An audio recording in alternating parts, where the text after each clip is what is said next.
Priscilla Presley acabou de ser acusada de fraude fiscal em conexão com um novo processo das pessoas que estão processando ela nessa batalha judicial já explosiva. É sobre isso que queremos falar. É hora de analisar todos esses detalhes e alegações com o advogado que representa os dois ex-sócios de negócios que estão processando a ex-esposa de Elvis. Bem-vindo ao Sidebar, apresentado pela Law and Crime. Eu sou Jesse Weber. Temos outro desdobramento na disputa judicial de Priscilla Presley para comentar. Em breve, trarei de volta o advogado que representa quem processa Priscilla Presley para explicarmos o que está acontecendo, pois há um novo documento com detalhes e alegações que podem mudar o caso. Antes, preciso te explicar o contexto, que é um pouco complicado. Fica comigo, vou tentar resumir. Temos Brigitte Cruz e Kevin Fialco. Eles se dizem empreendedores e são famosos no universo das lembranças de Elvis Presley. Eles começaram a trabalhar com Priscilla Presley. Esta é a ex-esposa de Elvis, que anos atrás ajudou a administrar sua marca e explorar seu nome e imagem para lucrar. É isso que o advogado diz. Mas eles também alegam que Priscilla estava agindo pelas costas deles para conseguir mais dinheiro para si mesma e, basicamente, tirar os dois de futuros acordos. Eles a processaram por fraude, quebra de contrato, interferência contratual e uso indevido de nome e imagem. Na verdade, isso responde às acusações de Priscilla contra eles, até de abuso de idosos. Falaremos disso em breve. Essa foi a resposta deles. Agora, nesses documentos, eles fazem várias alegações, inclusive sobre Elvis e sobre a filha de Elvis e Priscilla, Lisa Marie. Então Elvis morreu em 1977. Conforme Lisa Marie crescia, ela e a mãe teriam tido um relacionamento tumultuado, segundo esses documentos. Elvis deixou toda a herança em um fundo para Lisa Marie, que ela recebeu aos 25 anos. O documento original diz que Lisa Marie acabou nomeando Priscilla e Barry Siegel, que é o gerente financeiro de Priscilla, como co-curadores. Quando Lisa Marie soube que estavam supostamente administrando mal seu dinheiro, tornou-se curadora do fundo e nomeou seus filhos Ben e Riley Keough como herdeiros. Agora, Riley é uma atriz famosa. Novamente, essas são as alegações do processo. Em janeiro de 2023, segundo o processo, a situação entre Priscilla e Lisa Marie piorou muito. Citação: Priscilla sabia que Lisa estava se preparando para removê-la como única administradora do fundo irrevogável de seguro de vida de Lisa, e, além disso, estava ameaçando processá-la. Cruz e Fialco, mesmo assim, trabalharam para manter a família unida. Lisa teve uma parada cardíaca em 12 de janeiro e foi levada rapidamente ao hospital West Hills. Priscilla, ciente de que Lisa buscava removê-la como única administradora do fundo irrevogável de seguro de vida, viu uma chance de recuperar o controle. Priscilla foi ao hospital West Hills e, mesmo com a orientação de Lisa para prolongar sua vida, desligou os aparelhos poucas horas após a internação e antes da chegada de Riley, pedindo que Cruz emitisse um comunicado à imprensa para controlar a narrativa. Priscilla pediu a divulgação imediata do comunicado. É com o coração pesado que compartilho a devastadora notícia de que minha filha Lisa Marie nos deixou. Eles dizem que, na semana seguinte, Priscilla declarou: "Eu sou a rainha e estou no comando de Graceland." Citação: Cruz e Fialco ficaram arrasados com o comportamento perturbador. Agora, Cruz e Fialco também dizem que Priscilla não só enganou Elvis durante o divórcio, mas talvez tenha contribuído ou levado ele à morte. Sim, nesse documento alterado diz: a primeira vítima de Priscilla foi Elvis. Em 1968, após 5 anos de casamento, Elvis e Priscilla se divorciaram com acordos de divisão de bens e término. De acordo com os acordos de dissolução do casamento, Priscilla renunciou de forma inequívoca ao direito de herdar qualquer coisa do espólio de Elvis. Em negrito, Priscilla sabia que não tinha direito à herança de Elvis. Segundo o processo, Priscilla receberia $100 mil, ficaria com os carros, pensão para ela e a filha. além de seguro de saúde e educação. Mas a alegação era que Priscila não estava satisfeita, que ela queria mais. Por ganância, Priscila disse que o que recebeu não era suficiente para viver. Priscila alegou que Elvis a fraudou, afirmando que Elvis prometeu sempre cuidar dela.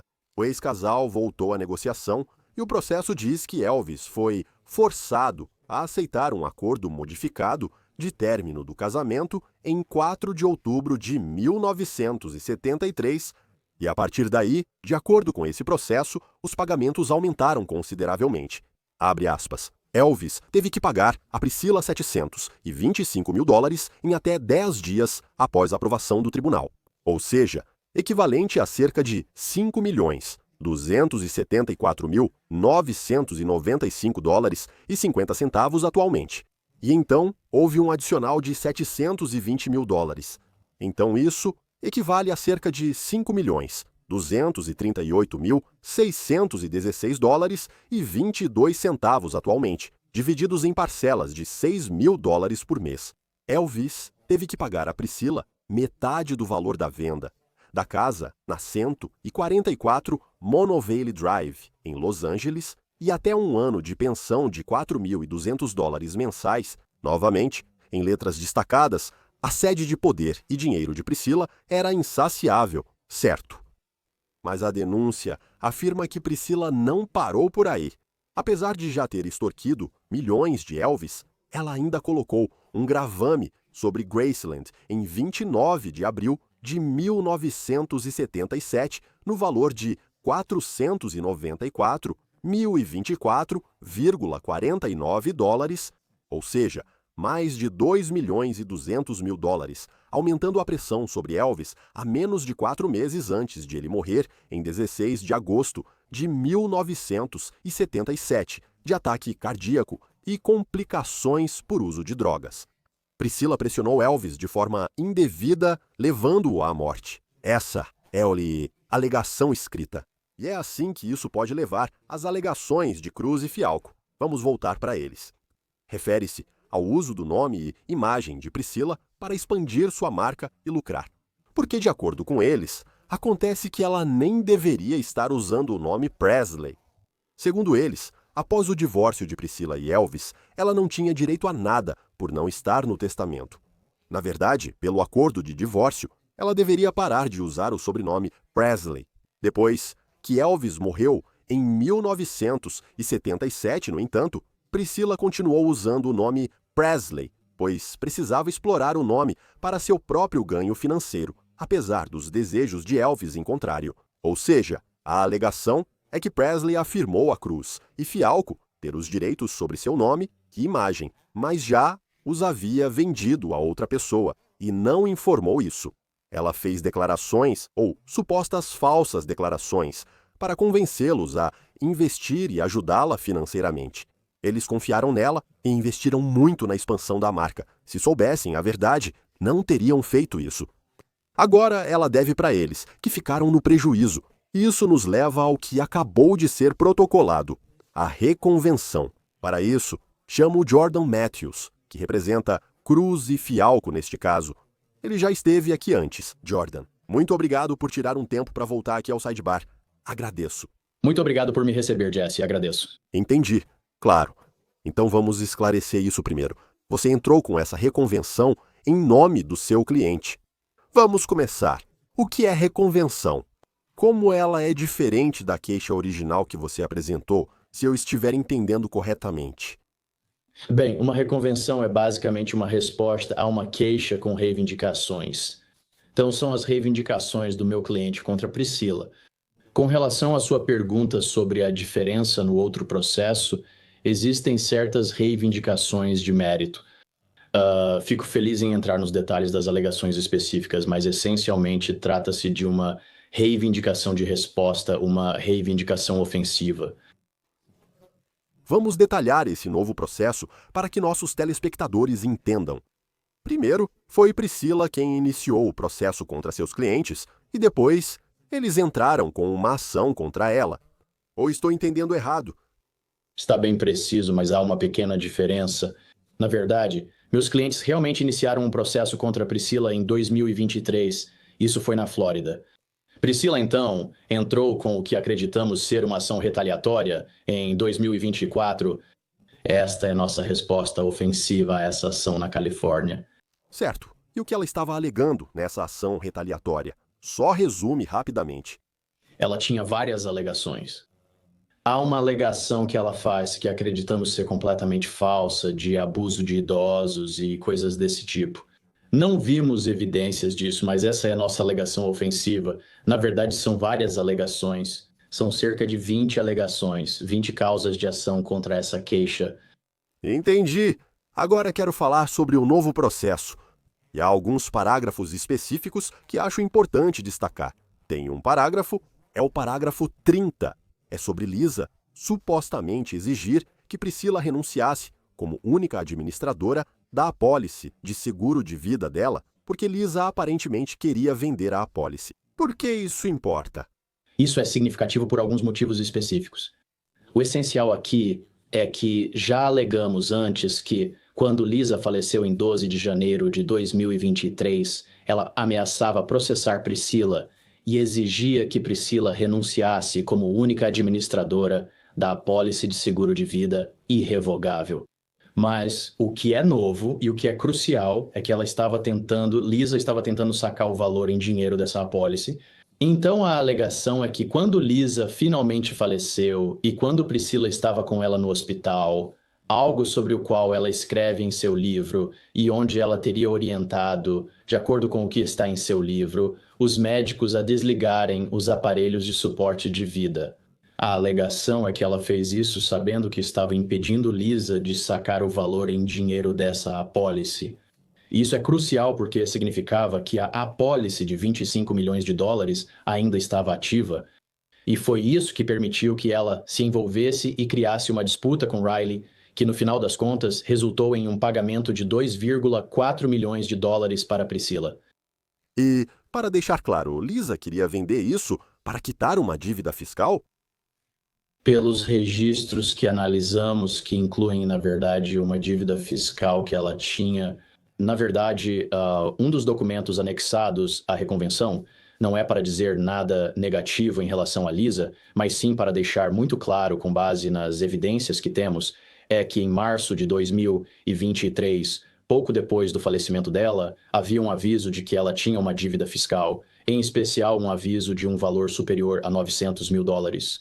Então, sacar o valor em dinheiro da apólice teria permitido a ela, e tinha essa intenção, pelo que sabemos e vimos, resolver essa dívida fiscal porque o passaporte dela havia sido revogado. Por isso, ela tentava resolver o problema. Sobre impostos, isso é uma grande bomba aqui. Então você precisa ter vários parágrafos aqui sobre como Cruz e Fialco estavam trabalhando para finalizar um acordo entre Priscila e Riley e como Priscila supostamente enviou documentos falsos para a Receita Federal dizendo que isso era sobre as joias dela. Sobre o que é essa acusação, se você puder explicar melhor. Então, isso, na verdade, é até o motivo pelo qual as acusações que acabamos de discutir são cruciais, porque mostram caráter e credibilidade que sempre estão em questão no contexto de um litígio. O ponto é simples: quando meus clientes iniciaram o relacionamento com Priscila, já se sabia por documentos anteriores que ela tinha uma dívida fiscal de cerca de 700 mil dólares. Então, meus clientes entraram nesse relacionamento. Eles pagaram para que ela contratasse um advogado tributário para que ela pudesse negociar isso. A alegação e o que é comprovado pelos documentos, que na verdade nós realmente anexamos nesta petição, é que em maio de 2023 ela apresentou documentos sob pena de perjúrio, declarando, por exemplo, o valor de diferentes bens, o valor de mercado, por exemplo, de joias. Ela afirmou que suas joias valiam 6 mil dólares. A prova que temos é que ela possui joias no valor superior a 5 milhões de dólares. E ela também possui itens de coleção, bens pessoais que atualmente estão em um depósito ou, na época, certamente estavam guardados em Graceland, como seu vestido de noiva, joias Mercedes, diferentes itens que valem mais de milhões de dólares. Então, simplesmente isso foi uma falsa declaração que ela fez para a Receita Federal. Essa é a alegação quando ela estava tentando negociar uma resolução, né, um plano de pagamento, né, um valor menor com a Receita Federal. Basicamente, e não quero colocar palavras na sua boca, você está acusando Priscila de cometer um crime? Isso. Você fez algum encaminhamento criminal de alguma forma? Isso não cabe a mim decidir. É assim que isso é relevante para nossas alegações. É muito simples. Nesta reconvenção há reivindicações trabalhistas, e uma das reivindicações trabalhistas é demissão sem justa causa e violação de política pública. Então, quando nossos clientes eles estavam tentando fazer com que ela cumprisse com suas obrigações legais e dizendo que ela precisava realmente apresentar o valor avaliado, o valor correto de seus bens para a Receita Federal para que ela cumprisse suas obrigações. A alegação é que ela então os demitiu. E para apoiar isso, temos uma carta que veio do consultor tributário que meu cliente encaminhou para a Priscila em 23 de agosto de 2023. E no dia seguinte, eles foram demitidos. Agora, além da carta, você afirma ter provas para apoiar isso. E quando você olha para os parágrafos, eles mencionam vários anexos diferentes. Quais são esses anexos? Qual é a prova que você tem para apoiar essa alegação em relação à responsabilidade fiscal sobre as supostas falsas declarações fiscais? Então, é a própria declaração que ela enviou para a Receita Federal, assinada por ela sob pena de perjúrio. É um anexo que lista o valor dos vários bens, sendo que um deles, grande parte, está ocultada. Na verdade, nós focamos especificamente em qual era a questão específica, que era a joia dela que ela avaliou com valor de mercado justo de $6.000. Esta é a documentação enviada à Receita Federal. Além disso, há correspondência com Graceland sobre a tentativa de obter a propriedade, como o vestido de noiva dela e um Mercedes que está lá. Existem outros itens. E também o fato de que existe aquela carta de 23 de agosto de 2023 do Conselho Fiscal, além de uma mensagem de texto da minha cliente para a Priscila que contém a carta dizendo: você sabe, isso é algo que obviamente precisava ser discutido. Há outras evidências que apoiam isso. Aliás, ela ou o advogado dela já responderam especificamente a essa alegação alguma vez?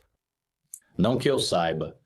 Essa é uma nova alegação na reconvenção. Obviamente, ela foi aceita pelo tribunal no início desta semana, então eles terão que responder a isso. Outra parte dos seus documentos envolve uma Kia Morgan. Vamos começar. Quem é Kia Morgan? Estou pronunciando certo? Kia Morgan, pelo que entendemos, é o nome pelo qual ele acaba sendo conhecido. Ele é conhecido, ou sua história era conhecida, como alguém que esteve envolvido com Stanley, o criador de quadrinhos. Houve alegações de abuso contra idosos contra ele anos atrás. Não vou comentar sobre isso. Eu sei que ele passou, acredito, por um processo criminal em relação a isso. Eu realmente acredito que isso foi resolvido, onde houve... Foi resolvido no final. Não posso comentar sobre isso.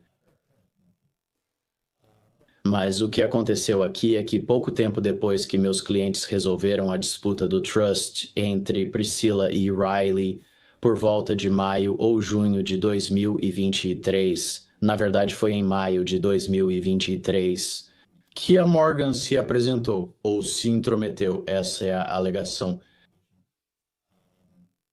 na vida de Priscila. E eles tiveram conversas, ou ele teve conversas com meus clientes. Mas no final das contas, eu revisei muitas mensagens de texto entre Kia Morgan e meu cliente. E percebi claramente que ele agiu de uma forma que fez com que o relacionamento azedasse. E a linha do tempo indica que ele estava muito envolvido em manchar e criar uma grande barreira entre meus clientes e Priscila. Portanto, há duas ações contra ele. Uma por interferência ilícita em contrato e outra por interferência ilícita em vantagem econômica futura. E Kia Morgan é mencionada novamente nesta reconvenção, quando se trata do Internal Revenue Service, quando se trata de avaliar os bens em Graceland, certo? Não. Então ele, na verdade, não está... É uma boa pergunta, mas ele, na verdade, não está envolvido na acusação de avaliação dos bens. Isso ocorreu simultaneamente, então o período coincide. Entendi. Ok. Fico feliz que você tenha esclarecido isso. Ok. Agora, não acho que haja uma mudança substancial em relação às circunstâncias que envolvem a morte de Lisa. Mas há algo que é destacado. Há um trecho na reconvenção sobre isso, certo? Bem, a distinção, só para deixar claro, é o que acredito ter mencionado antes, mas só para esclarecer, é que mencionamos anteriormente que quando Lisa faleceu, a alegação é que Priscila estava com ela, que ela orientou os médicos a desligarem o suporte de vida. E isso ia contra uma diretiva antecipada de cuidados de saúde, na qual Lisa havia declarado anteriormente por escrito que queria que tudo fosse feito para garantir que sua vida fosse prolongada. Mas o acréscimo aqui, a nova informação é que quando isso aconteceu, Lisa estava tentando resgatar o valor de sua apólice de seguro de vida. E então, novamente, quando Priscila tomou essa decisão, ela fez isso sabendo que a alegação era de que ela estava impedindo Lisa de resgatar o valor da apólice, o que significava que a apólice de 25 milhões de dólares, pela qual ela acabou fazendo uma reivindicação, ainda estava basicamente valendo. Ela pôde buscar isso e o fez, resultando em um pagamento de 2,4 milhões de dólares negociado por meus clientes conforme as exigências de Priscila. Então essa é a diferença. Em termos de conteúdo, há mais alguma coisa na reconvenção que seja uma diferença significativa do que já vimos antes? Então, além das alegações que mencionamos em relação à questão fiscal em particular, que é realmente o maior foco em termos de conteúdo, obviamente também temos reivindicações relacionadas a questões trabalhistas, como demissão sem justa causa e violação de política pública. Isso também está ligado a uma reivindicação contra a empresa de Priscila, GLDE Inc., e esse é um novo réu nessa reconvenção. Fora da reconvenção, queria te perguntar outra coisa. O filho de Priscila Presley, Navarone Garcia, também foi processado. Agora ele faz parte desse litígio. Pelo que entendi, a principal alegação é que ele se beneficiou dos serviços dos seus clientes e não os pagou? Em resumo, correto. Para esclarecer isso, é que quando meus clientes estavam trabalhando para Priscila, ela exigiu novamente, essas são as nossas alegações, e temos muitas provas para sustentar isso, que eles trabalhassem para Navarone, o filho dela. E especificamente eles também foram encarregados de negociar um acordo muito grande, que acabou sendo de vários milhões de dólares, para Navarone na disputa entre Priscila e Riley. Então eles trabalharam arduamente para resolver essa questão, mas também fizeram coisas como trabalhar para a banda dele. Eles fizeram tudo isso. Há ações trabalhistas contra ele. Também há reivindicações pelo valor dos serviços deles contra ele. E também há reivindicações por interferência ilícita em contrato e de interferência ilícita em vantagem econômica futura, porque a alegação é que ele também interferiu nos acordos dos nossos clientes com Priscila. Você ouviu algo do lado dele? Você ouviu algo do lado da Priscila? E onde o caso está atualmente? Qual é o status dele? O que eu posso dizer é que, obviamente, há um litígio muito ativo e bastante agressivo acontecendo, especificamente do nosso lado e do lado da Priscila. A queixa do Navarone também é um litígio ativo. A resposta curta é que estamos na fase de descoberta neste momento. Entendi. Olha, eu realmente agradeço por você ter tirado um tempo para explicar isso, porque pode ficar um pouco complicado. Tem muitos envolvidos diferentes. São muitos eventos diferentes. Eu queria ter um pouco mais de clareza sobre o que estava acontecendo, qual é o status atual disso. Obrigado mais uma vez pelo seu tempo, Jordan Matthews. Claro, obrigado, Jesse. Agradeço. Isso é tudo que temos para vocês agora aqui no Sidebar. Pessoal, muito obrigado por nos acompanharem. Inscreva-se no YouTube, Apple Podcasts, Spotify ou onde ouvir seu podcast. Siga-me no X ou Instagram. Eu sou Jesse Weber. Até a próxima